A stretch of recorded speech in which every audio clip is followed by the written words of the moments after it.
Tax रिझीममध्ये 12-12.5 लाखापर्यंतची सूट, त्याचबरोबर rate cut 1% जास्त आणि जे काही जी-एस-टी रिफॉर्मेशन केलेलं आहे, 8वा वेतन आयोग येतोय आणि या सगळ्यांमुळे मार्केटमध्ये प्रचंड मोठा पैसा लोकांच्या हातात राहणार आहे आणि हा राहिलेला पैसा ते खर्च करणार आहेत कन्झम्पशन या सेगमेंटमध्ये. सगळ्यात चांगली रॅली इथून पुढच्या 2-3 वर्षात दिसते.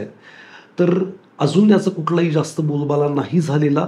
तत्पूर्वी कन्झम्पशन या सेगमेंटमध्ये आपण इन्व्हेस्टमेंट करणं खूप खूप गरजेचं आहे. याच्यामध्ये 2 प्रकारचे कन्झम्पशनमध्ये नॉन डिस्क्रिशनरी आणि डिस्क्रिशनरी असे प्रकार येतात.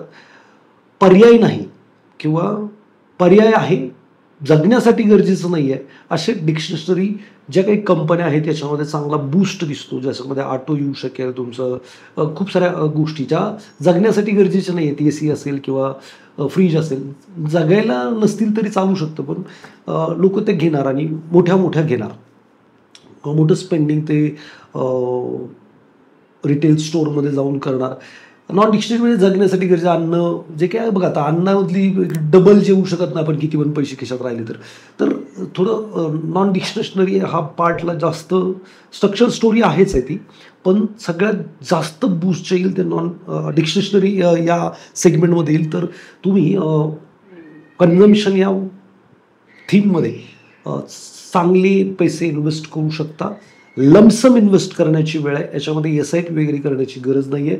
त्यासाठी आत्ता इन्व्हेस्टको म्युच्युअल फंडने एक कन्झम्पशन फंड आणला आहे आणि तो फंड मला वाटतं की पुढच्या 2-3 वर्षासाठी खूप चांगले बूस्ट तुमच्या वेल्थला देऊ शकेल.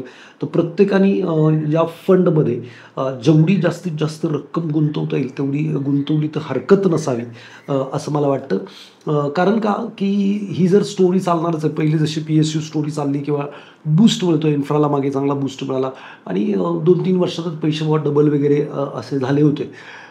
तर इथं पण अशी अपॉर्च्युनिटी आहे असं मला वाटतं. अर्थात 20% 22%चे रिटर्न अपेक्षित ठेवता येऊ शकतात. तर नक्की तुम्ही 2-3 वर्षात जर 20-22% म्हटलं तरी ऑलमोस्ट पैसे डबल होतात. 22% 24% जर आपण मॅथमॅटिक केलं तर 3 वर्षात पैसे डबल वगैरे होतात. तो स्टोरी चांगली आहे. हे सगळे रिफॉर्म गव्हर्नमेंटची जी पॉलिसी आहे ती कन्झ्युमर कन्झम्पशनला बूस्ट करणारी आहे. ओव्हरऑल जे काही डिसिजन्स झालेले आहेत, टॅक्स रिझीममुळे मला वाटतं नवीन टॅक्स रिझीममुळे 1.25 लाख कोटी मार्केटमध्ये ॲड ऑन येतील.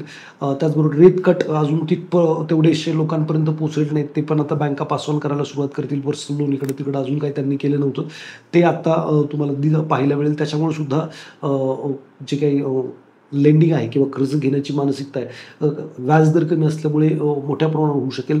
तर लोक जे काही डिस्क्रिशनरी गोष्टी आहेत याच्यामध्ये चांगले पैसे म्हणजे कन्झम्पशन करतील आणि आपले चांगले पैसे बनवतील. 8वा वेतन आयोग सुद्धा भारत सरकार इम्प्लिमेंट करण्याच्या तयारीमध्ये आहे. टॅक्स जे काही रिफॉर्मेशन केलेले आहेत त्याच्यावरनं पण सगळं गव्हर्नमेंटचं उद्दिष्ट लक्षात येतं आहे की त्यांना कन्झम्पशन स्टोरी स्ट्रॉंग करायची आहे. तर मला वाटतं की आपण सगळ्यांनीच भरभरून या NFOमध्ये पैसे टाकावेत. कसलीही माहिती हवी असेल तर खाली दिलेल्या नंबरवरती फोन करा आणि कन्झम्पशनमध्ये पैसे तुम्ही टाकू शकता. तुमच्या पोर्टफोलिओचा 15 to 20% हिस्सा जरी तुम्ही आत्ता त्याच्यामध्ये ॲलोकेट केला तरी वावगं नाही ठरणार असं मला वाटतं.